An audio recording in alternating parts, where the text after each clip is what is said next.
Hello, Ray Phoenix here. Welcome to Let's Play Ratchet and Clank Free Up Your Arsenal Part 5. Doing some more Smash TV challenges, or it's pretty much third-person Smash TV, where we're going to be having our guns out and blasting down pretty much every blasting down every single thing that comes at us without giving any second thoughts or second questions, which is what Ratchet and Clank is, best known for. That's probably why it's successful. Games with mindless action in them tend to be more successful than games that actually make you, not just blindly destroy everything. I mean, they could have made a challenge out of that too, but I don't think they're really going for that. It's just simply a case of destroy all these robots, cost them billions of bolts and damages, and win such a small, petty prize for all these challenges we're going to be going through.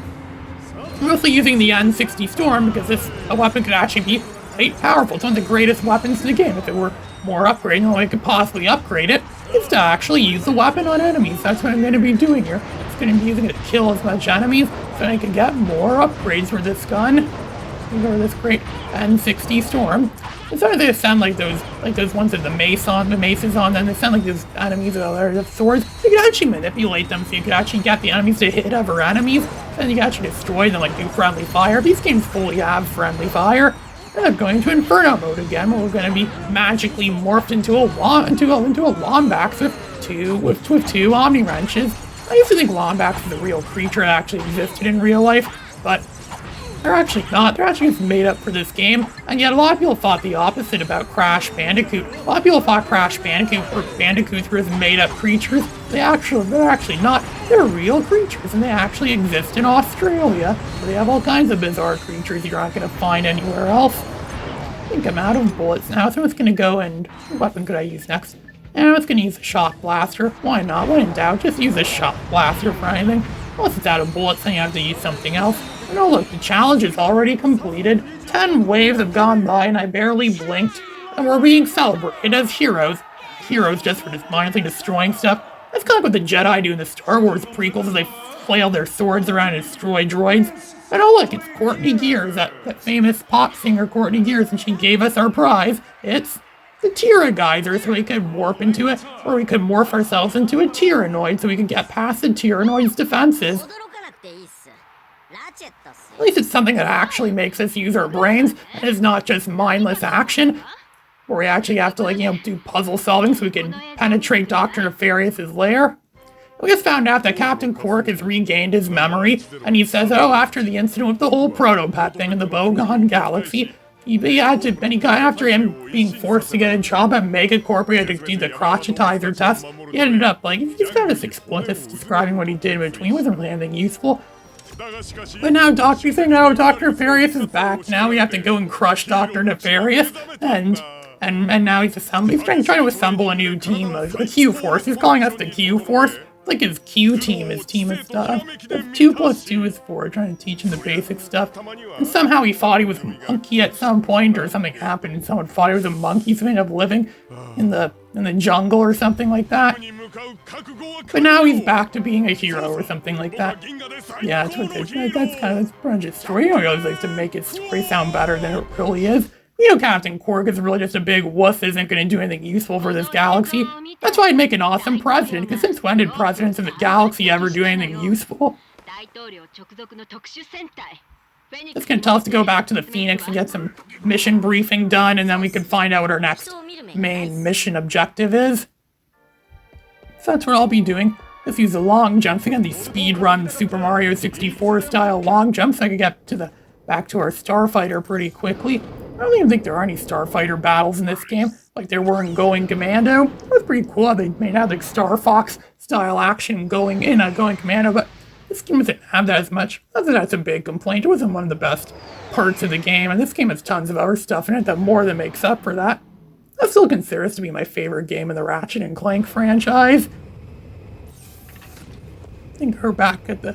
Yeah, it's going to take us right into the cutscene where Captain Quark suddenly became a high-ranking official, and he's going to lead us, the Q-Force, the Q-Team, whatever he calls them, into some suicide mission where we have to go and penetrate Dr. Nefarious. But it's telling us that we're the greatest the galaxy has to offer.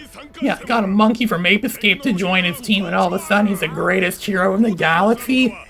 So how did we get chosen to be the greatest heroes in the galaxy? These aren't the galaxy's greatest heroes. these are just kids from school. So these are just random kids picked out of school to be the heroes of the galaxy. Who decided that? I bet there's a lot of people in the galaxy that are probably better qualified to be heroes than anyone standing in this room right now. But of course, since when did the smart, logically minded ones ever be used to actually do hero work? Star Wars movies do that too. They always give us the logically minded heroes that to always be the ones that have to be the guiding forces. Like in Star Wars Episode 1, they sent Qui-Gon Jinn and Jar Jar off to get the hyperdrive generator, and there were better options. Now he's giving us a plan that was clearly drawn on with crayons. We have to go for the sewage system. We have to like somehow send Clank for the sewage system. It's like something a kindergarten kid may have drawn or something like that. Yeah, people say that my drawing looks like that of a kindergarten kid. I wonder if they ever saw what a kindergarten kid's drawing really looks like. Now we're gonna have to morph into the Tyrannoids so we could become friends with them, so we could get them to take our side, and then we'll have to do some other like battle thing out there too. We have to escape the clutches of some fish thing that exists on our Quados. I guess what that planet's called. He's gonna say, what are you gonna do? He's like, oh, I'm just gonna sit here and relax and just wait for you to come. Yeah, he's supposedly a great superhero, and yeah, he's making us do a lot of work for him. He's not doing any hero work at all. He just likes to have a desk job now. Like, he thinks he's some sort of decorated admiral. They should call him Admiral Quark then, and not Captain Quark. If he really wants to be that, she should have got promoted. But I don't think, because something tells me he's not worthy of getting promoted. And Al's going to remind us that we did unlock Captain Quark Episode 2, Quark Comic Episode 2. So we're going to be playing that now, because we have the opportunity to do so now. And it's one of the best things the game has to offer. Quark Comic Episode 2, yeah, he's making that face, it looks like he's taking... He's like, ooh, and then he's like, Quark Comic Episode 2, Reba Amoeba.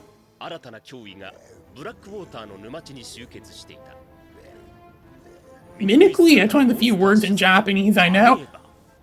And it's pretty much means ugly or something like that. Which is what those creatures are. This is the first time I ever meet Dr. Nefarious in these vid comics. I can see he looks fully organic. He almost looks like Dr. Wily a little bit. And he's some mad scientist that's like working with some sort of biological hazard. The dialogue is really genius in this. In the English version, they say, oh, when Quark first encountered the Amoeboids, he immediately executed Emergency Evacuation Plan Number 2. It took me years before I realized what that meant, and I realized that, oh, I know what that means. That's just a very creative way of saying Captain Quark crapped his pants because he was so scared of all these aliens coming up here and stuff like that. Now it goes back to another crayon drawing plan because Captain Quark doesn't want us to know what really happened. So it's going to be Captain Quark's version of the truth. I think I've heard your version of the truth way too long. Someone else's version of the truth. It's the truth. Why did you draw me and my girlfriend in bed without clothes? Because it's the truth, stupid. And that's what Captain Quark is giving us, the truth. The straight 911 truth. Just telling us how to jump again, something I'm pretty sure we did in the last episode too, so we don't really need to know about this again. Oh, look at that, we got a different weapon this time. Barbecue time, the flamethrower. He took out the flamethrower and he barbecued Blitzen. He took a big bite and says it tastes just like chicken.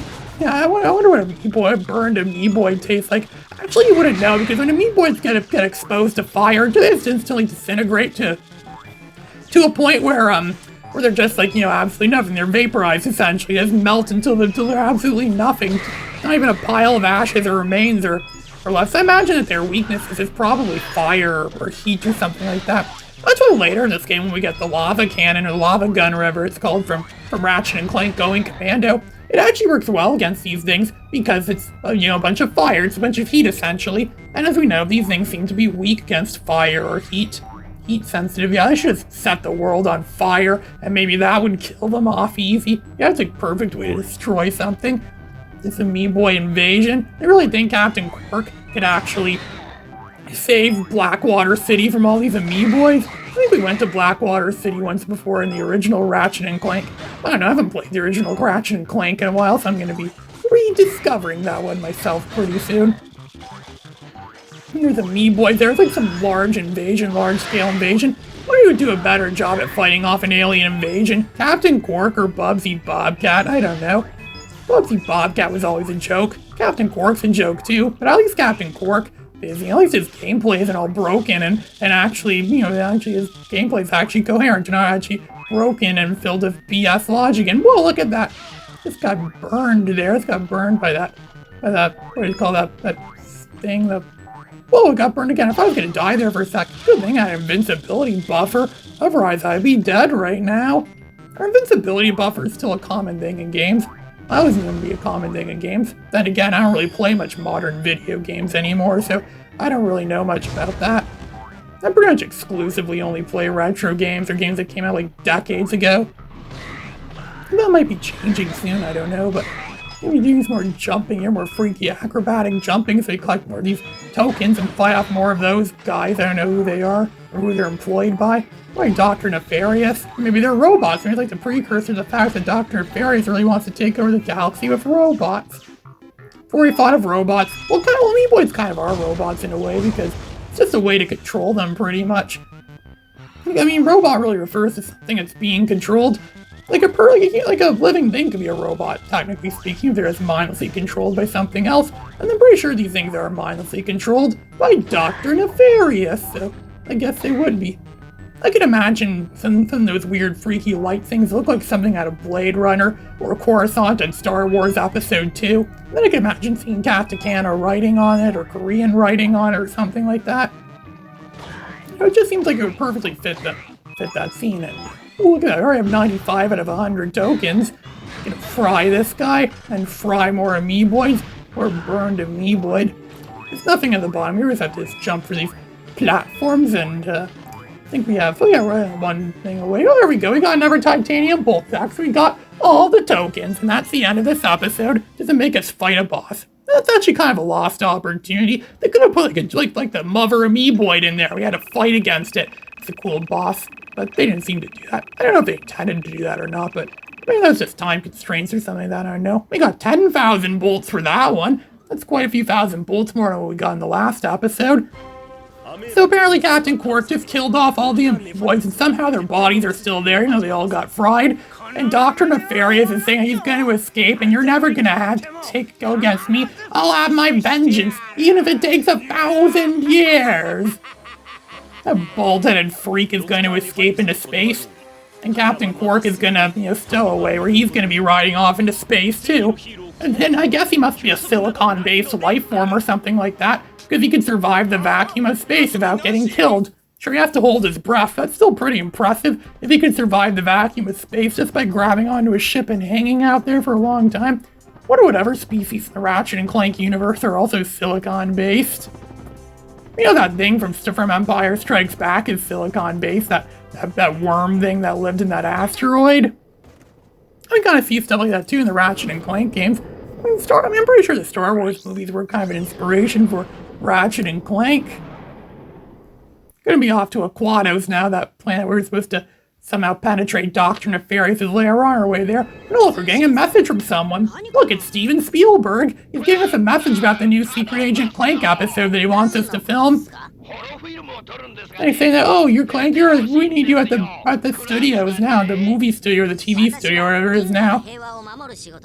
And then he said he doesn't really seem to care much about Ratchet or anything like that. He seems to ignore Ratchet and just seems to only care about Clank, the true star of all these games.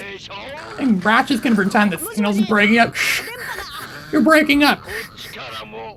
Kind of like in that Empire, what was called Star Wars, Rebel Assault 2 hit in Empire, when their communication thing was breaking up near the beginning. They just have screens in their ships that downright show the person you're communicating with. And we never really saw that in any of the Star Wars movies, or at least not the original trilogy, which is what those games are based on. And that game was made before any of the prequels are made too, so it's really worked with the original trilogy. Here we are on Aquatos now. We're going to be coming across some more challenges. Ray Phoenix, signing out.